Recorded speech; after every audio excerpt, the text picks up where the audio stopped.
Good morning, friends, SU friends and scholars out there. Tony Pellegrini here with our next podcast of our series, Elevating the Classroom, a Legacy in Teacher Preparation at SUU. This is a podcast series that's dedicated to celebrating and exploring the century-long tradition of teacher preparation at Southern Utah University. This series is going to highlight the vital relationship between pre-service teachers and experienced master mentor teachers in K-12 schools. By sharing stories and insights from both sides of the partnership, the podcast aims to underscore the impact of this collaboration on teaching and learning in Utah and beyond. We've got two wonderful guests with here today. We do as well have Lorene Graves, who's assisting and helping and supporting and leading this initiative as well. Lorene, can you take a moment just to introduce yourself? Yes, I'm Lorene Graves, and I have the opportunity to work with all of our student teachers here at SUU and be on the front lines with them as they take that last step in getting their licensure. I also teach the secondary block and other assorted classes throughout the year. And I've myself have been nearly 10 years in Missouri. I taught in a special education classroom. And so I love to bring that experience to my teaching and to my students. Thank you so very much. And our valued guests today, we have Blake Clark and Christine Giles from the George Washington Academy in St. George, Utah. Blake, Christine, would you take a moment or two to introduce yourselves, please? Yeah, absolutely. Thanks, Tony, for having us. My name's Blake Clark, and I'm the executive director at George Washington Academy, which is a K-7 free public charter school. My experience really started here at SUU. I feel like I was raised at SUU since I was 4, going to the elementary just down the street and walking here to sit in my mom's office and play with Legos and various things.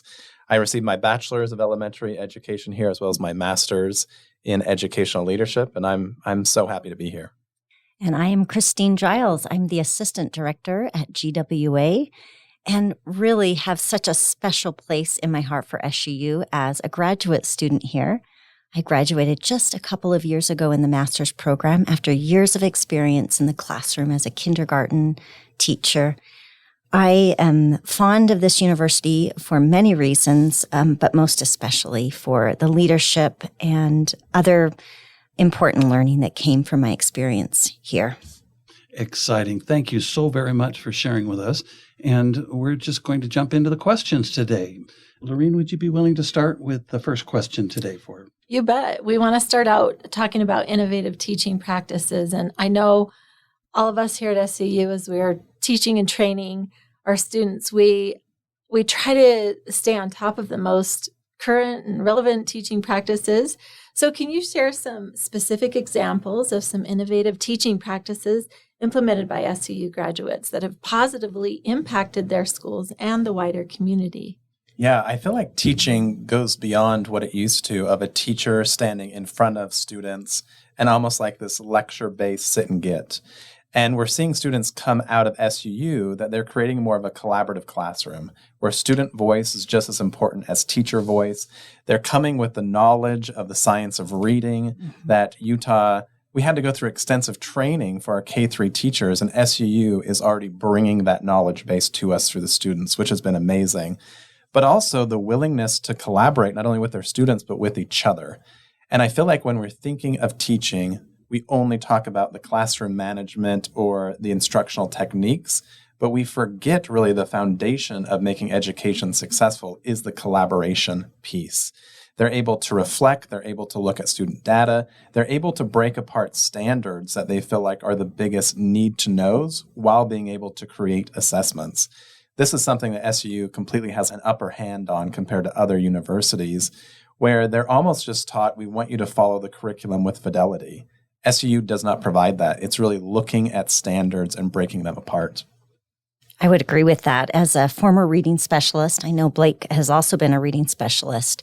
The foundations in reading is so critical, and you are training future teachers on how to give quality instruction so that we can help support the diverse students that are coming to the state of Utah to have those essential reading skills and to be reading on grade level by grade 3.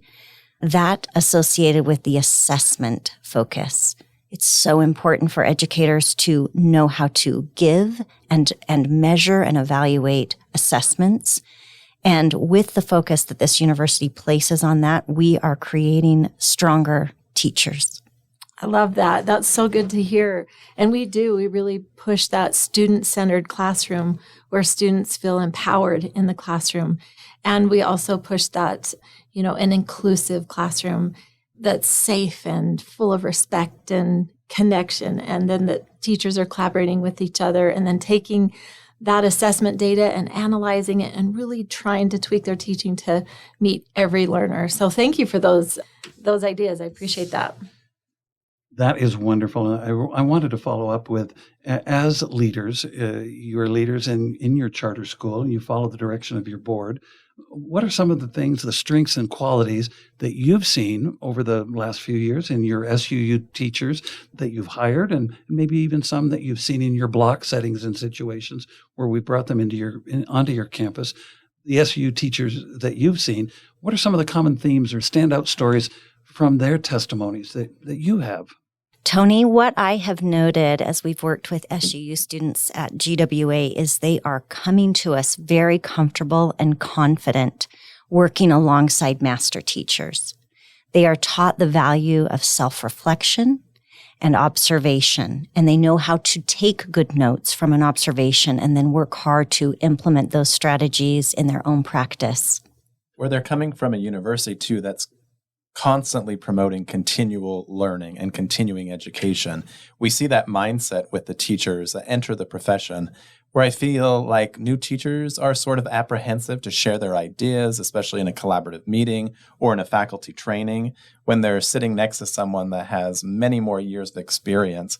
SUU teachers are coming in, like Christine said, with the confidence to say, my voice matters in these conversations, but also I'm giving something that maybe the experienced teacher doesn't have, and together we can really create some success. I had a wonderful opportunity yesterday. I get the opportunity to visit with each student teacher and mentor teacher virtually through Zoom, those kinds of things, in our program. And yesterday we had Cassidy and her mentor teacher, the mentor teacher shared with me, my goodness, I've learned so much from Cassidy. I have to ask her, I'm learning right along these student teachers. So what I hear you saying is really our teachers, our student teachers, as they come into your situations, really are able to contribute to PLCs, to instruction, to the team attitude and aspect from even the first day that they come in. Yeah, and education isn't a system that every year you can do the same thing. And Christine and I have spent years talking about this and reading research around instructional agility.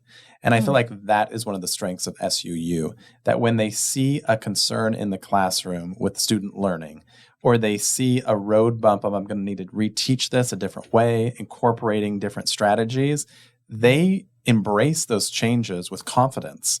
Where sometimes very experienced teachers are just like, oh, the curriculum comes back to that, I'm just going to keep going. Or by the end of the year, I think they'll receive this.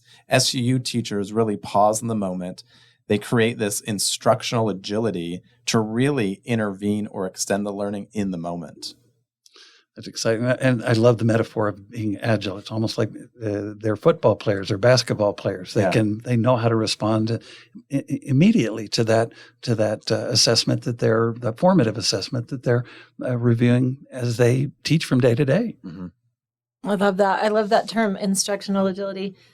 I just did an observation this morning, and we tend as teachers to we have our go-to, our solutions that we go to each time. And I say, there are so many evidence-based practices out there. Do a little more research.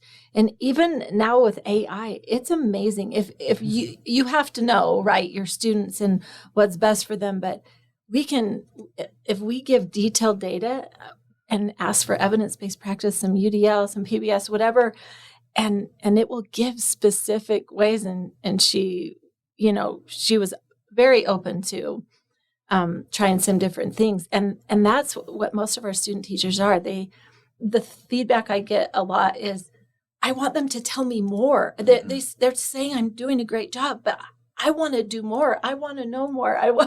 So feedback is really critical. And you mentioned, Christine, working with those master mentor teachers. And sometimes as I'm making these placements, I I mean, let's be honest, it's a big ask. Sometimes it feels like we're asking for favors, but I love meeting some of these mentor teachers, and they're so excited to have them in our classrooms and to help them on their teaching journey. And so we are so grateful for schools like yours that welcome our students in for a week at a time and all of them at once. So you guys go above and beyond, but we are really grateful for other schools throughout the state of Utah.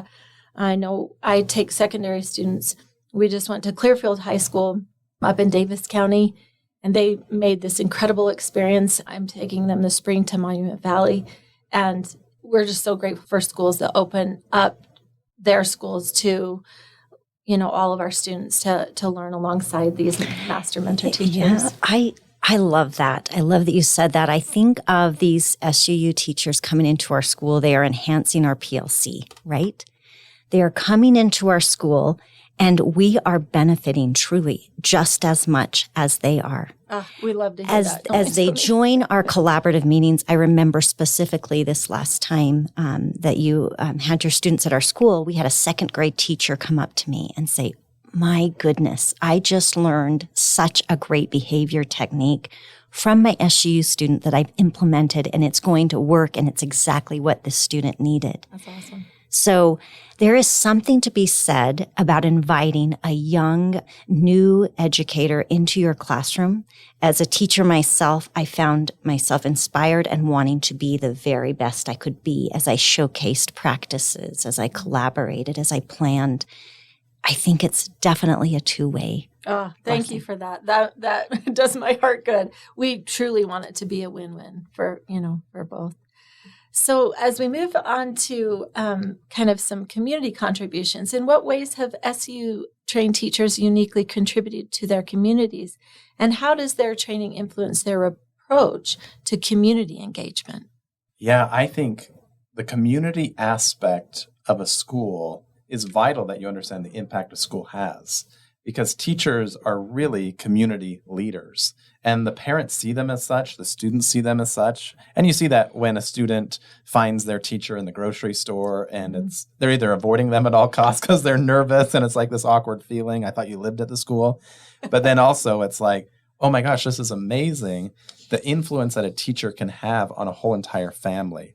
You see SU students as they start and come in, they are willing to immediately engage the parents as part of the community of the school environment. And I think sometimes we're a little bit apprehensive of how are the parents going to react, especially as a new teacher. Are they going to see me as having the same value as the experienced teacher that maybe their older siblings have? But I think SUU students are coming to us saying, how do I engage with parents? What can I do? What positive things can I reach out to parents about? How often should I do that? It's constantly something that we're talking about, and they're coming with the skills to do so. I think that SUU has a very strong commitment to serving those that are underprivileged. And you give your students a unique opportunity to spend time teaching in rural and suburban and urban districts, which creates a very well-rounded educator. And like I said, I deeply appreciate how you focus on those in our midst that need more. They need more attention for language. They need more attention for equality. And you are building educators to see those needs and to address them. I'm very impressed with the observations that you've made. I've always kind of kept in my back pocket the saying, good schools make good neighbors. And we are a part of the neighborhood. We're essential to the neighborhood. We build the neighborhood and the community in which we are engaged, and that we try to pass that perspective, that observation along to our learners as they go out, that you're a valuable asset to the local community in which you're going to be participating. So whether it's at the grocery store or whether it's in the park with your kids or doing a field trip to the library, you're building value and community contact that's so essential to help our communities grow, whether it's those that have or those that need some more. We can provide those resources to all. I love to hear that, the reaching out to parents and pulling them into the classroom in whatever aspect, bringing that into the classroom. But I also love I'm constantly talking to them about real world application as we extend our classroom out into the community and have learning opportunities out in the community. And they're taking these skills they're learning in the classroom and seeing where those skills might lead to as a career. Even little first and second graders. I mean, that's very applicable for middle school, high school, but I think we can take them out and say, hey, this is where you're going to use those math skills or those reading skills. So we build that relevance as we extend our classrooms out into the community. I wanted to follow up with a question. Both of you have had a long-term experience with SU educators. This is not this year or the last year. It's gone on really probably even for decades. How do the teaching methods and community involvement of the SU graduates that you involve affect the students' academic successes and personal growth? Are there some measurable outcomes that illustrate that impact that you see in your learners from the long-term impact that our students have on yours? Yeah, I think SUU students are coming with the most current research, and they're coming with the best practices that we're seeing make a massive effect on student learning now. I remember about 10 years ago when technology was really being pushed of try to use technology in every lesson. Well, current research says when applicable, do not force technology on a lesson that really shouldn't have it, but really focus on collaboration. And it's like I mentioned earlier, the sit and get model of education is gone. Students have to have a voice in the learning and breaking down, Lorene, like you said, the four walls of the classroom to build a community collaboration to really promote this learning. And I feel like SUU students are coming with those tools, with that mindset of these four walls really don't mean much. It is also going beyond that because I see community and I see best practices where for years in education, teachers were able to work in isolation in their classroom, and they almost ran their own small business in their room. They didn't want anyone to come into their small business to see what they were selling or what that would look like. Now that doesn't exist in education. You cannot be successful in isolation. So understanding when I enter this career, I'm going to have a team. I want to know who's supporting me and with what, whether it's administration, instructional coaches, team members, a mentor. We want to make sure that our teachers feel safe in that collaborative group. We want them to make sure that they feel safe in the community because we've seen the recent data of teacher retention. And when you really nail down the data pieces, sometimes it comes to support. The most recent data, though, that's come out of teacher retention is teachers not feeling empowered to make a difference. So when we think about that, we want to get this new teacher into a career and set them up for success. And they have that empowerment instilled in them because of the SUU program. But then how do we perpetuate that to year 5 and year 10 and year 15 when sometimes the career is waning on us, but they still feel empowered? And I feel like SUU students are set up for success with that. I agree. Something that I've noted is when you hire an SUU graduate, you are getting a well-experienced educator in your classroom. And it's because at this university, you do not hesitate in getting them into the classroom early on in their education. They have not just a semester as a student teacher. They are in observing, reflecting, working alongside master teachers. There's a trajectory that's going to bring them success. It's going to bring them confidence as they take on their first role.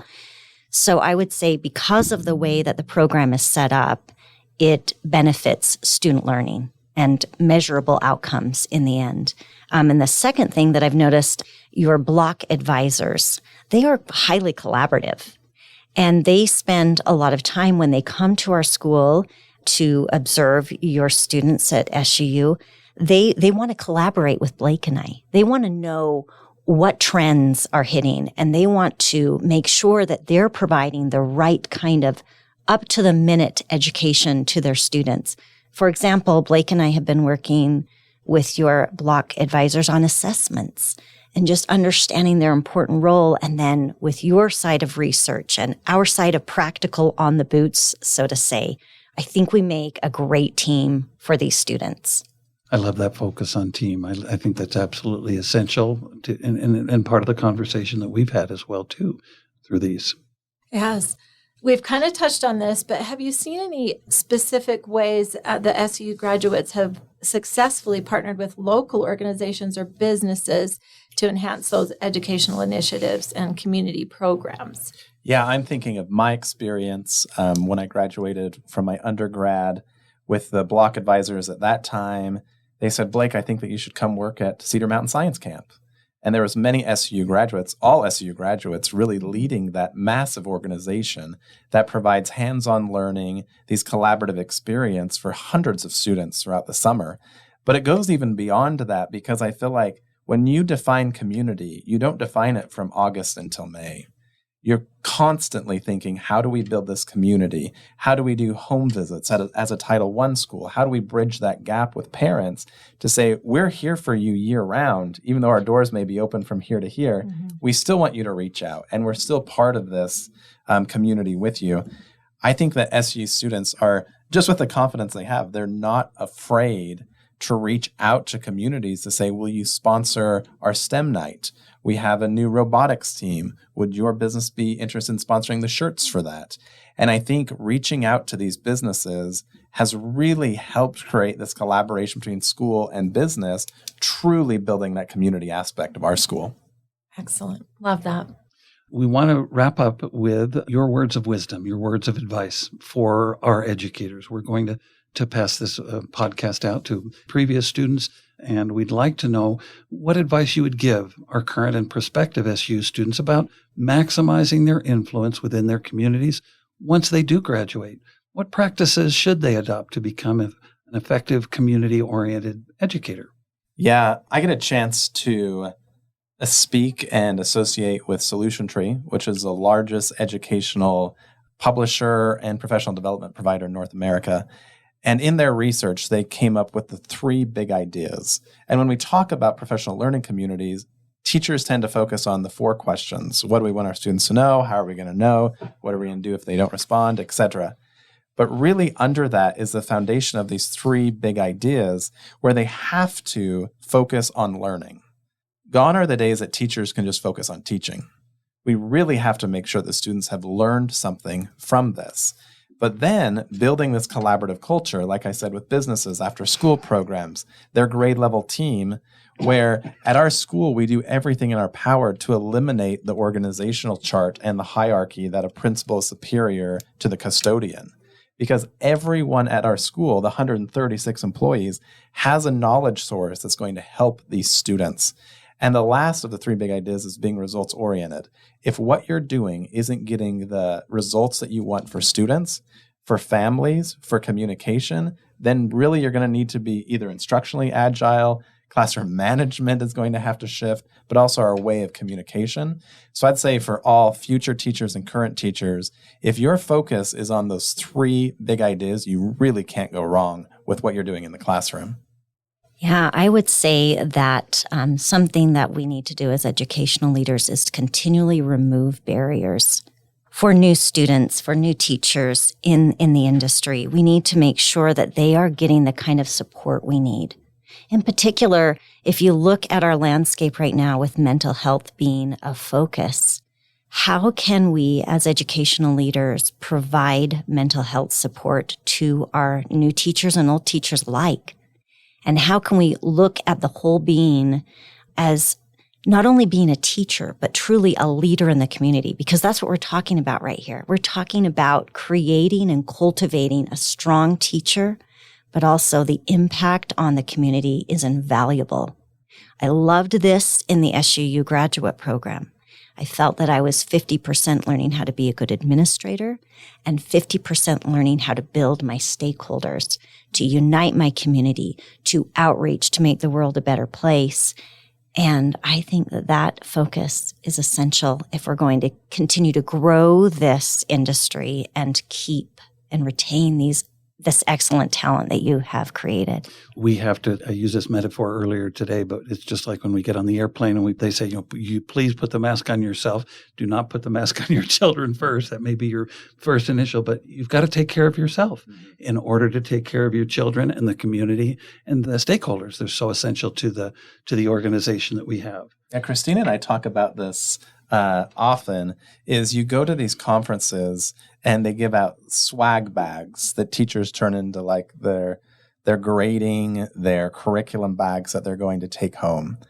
And I'm actually against that because I feel like it's promoting going across the boundary. This is a career. It is not our whole entire life.